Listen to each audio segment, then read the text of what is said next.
A single number just wiped out billions in Canadian exports, but the deeper damage may not be in the fields. It might be in the halls of power. What happened? And could Ottawa's next move decide whether whole towns survive? On the still frozen prairie, seeding season isn't a calendar event. It's survival. Farmers are tightening bolts on combines, checking seed meters, calculating every liter of fuel. Margins were already thin. This year, politics arrived on the tractor seat. Beijing has imposed steep duties on Canadian canola, a 100% tariff on canola oil and meal, and a provisional, roughly 75.8% duty on raw canola seed. For an industry that ships roughly $5 billion a year to China, that looks like a market shut overnight. The first effects are immediate. Cash prices plunged. Contracts were put on hold. Trucks that should have left ports sit in limbo. Families who budgeted a season around those export dollars are staring at fuel bills and loan payments with no clear way to pay. Market analyst Chuck Penner of Left Field Commodity Research estimates recent losses measured in the low hundreds of millions, and industry tallies since the early tariff moves are already well into the hundreds of millions. Those are not theory. Numbers. They are money farmers we're counting on. Canola is not a hobby crop. It's a pillar of the prairie economy. Tens of billions in annual activity and hundreds of thousands of jobs across Alberta, Saskatchewan, and Manitoba. When your second largest export destination disappears overnight, the shock is structural, not temporary. Beijing frames the duties as anti-dumping enforcement, an allegation that Canadian shipments undercut local producers. The canola industries rejects that assessment, pointing to long trade relationships and transparent records. Many on the prairies read it differently. As retaliation tied to Ottawa's recent tariff moves on Chinese electric vehicles and other goods. This is where a seasonal business becomes a political crisis. Farming decisions are made years in advance. Crop rotation, seed purchases, investments in machinery. You can't flip a field from canola to something else without costs, time, and risk. That reality is why a trade blow like this compresses into a life-altering problem for some families. Later in this series, I'll show the ledger from a farm that lost contracts the week duties landed, and we'll walk the single policy move that could blunt most of the harm. For now, you need the timeline and the stakes. For the prairies, this is no longer an abstract trade story. It is the clock on a family's kitchen table. Stay with me. Next, I'll show one clear option. The timeline of this crisis reads like a thriller, and every chapter hits harder than the last. It began in March, when Beijing announced a 100% tariff on Canadian canola oil and meal. Overnight, shipments froze. Buyers who had signed contracts suddenly backed out. Prairie farmers thought it couldn't get worse. But just weeks later, another blow landed, a 75.8% provisional duty on raw canola seed. Together, those two decisions closed the door on Canada's second largest export market. That's not a slowdown, that's a shutdown. Here's why it matters. Canola is Canada's quiet giant. It adds more than $40 billion a year to the economy and supports roughly 200,000 jobs. It fuels small towns, co-ops, truckers, and equipment dealers. For some communities, canola revenue is the single thread holding the local economy together.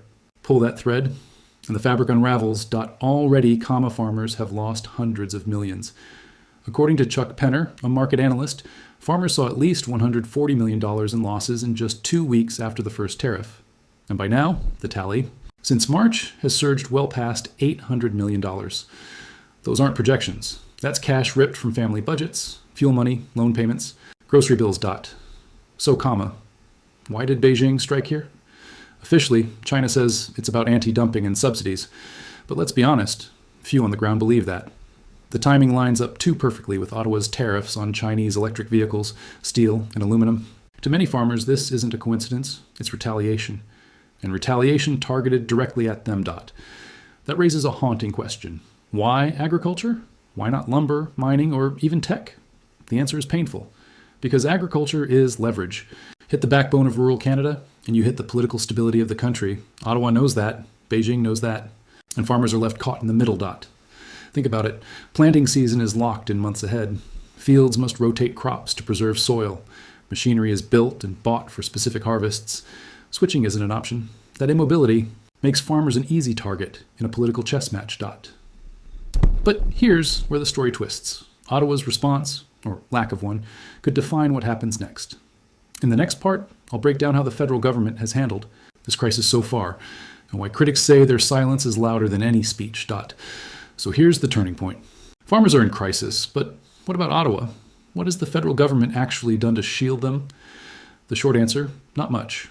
And that silence is echoing louder than any official statement. Mark Carney built his reputation on being the steady hand, the banker who could steer Canada through global storms.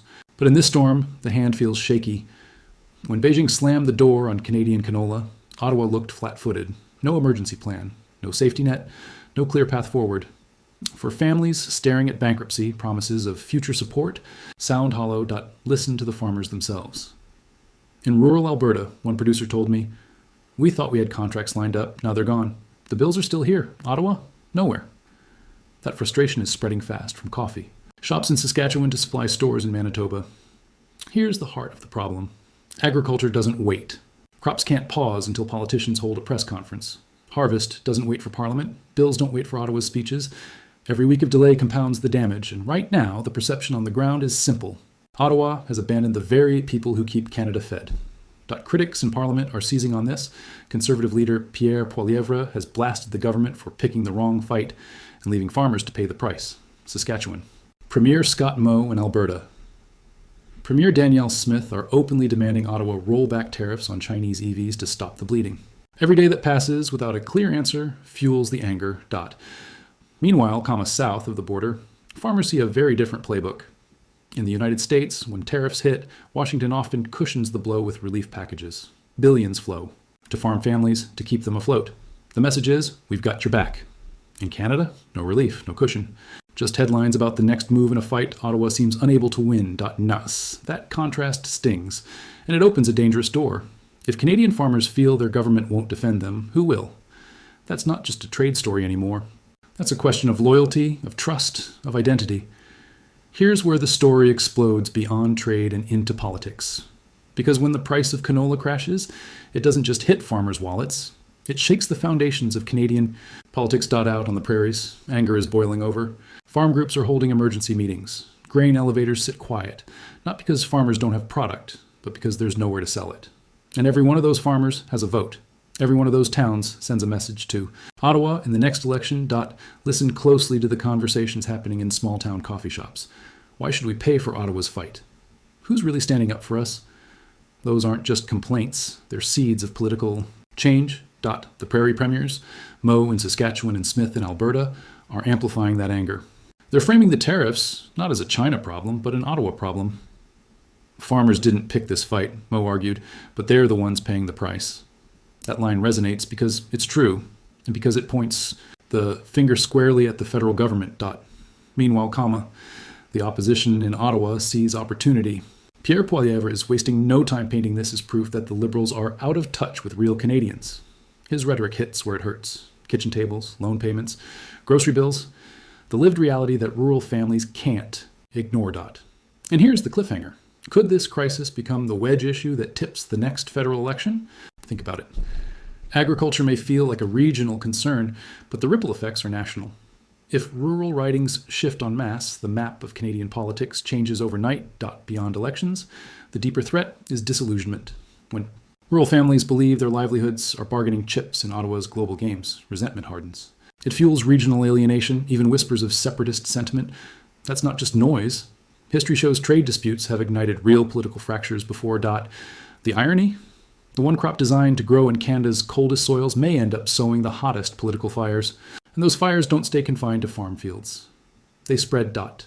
In the final part, I'll reveal the one decision that could still turn this story around. The move that could either calm the storm or blow it wide open. And the choice rests squarely with Ottawa. This is where everything comes to a head. Because the question hanging over every farmer, every exporter, and every politician is simple. What now? Ottawa stands at a crossroads. On one side, doubling down, keeping tariffs on Chinese electric vehicles, steel, and aluminum, even if it means farmers continue to bleed. On the other, a strategic retreat, scaling back tariffs in hopes Beijing reopens the canola market. Both choices come with massive consequences. If Ottawa holds the line, it sends a message of strength on trade. But strength at whose expense? Prairie families already losing millions will see that stance as a betrayal. How long before that frustration turns into protest votes, or worse, into full-blown political movements demanding change?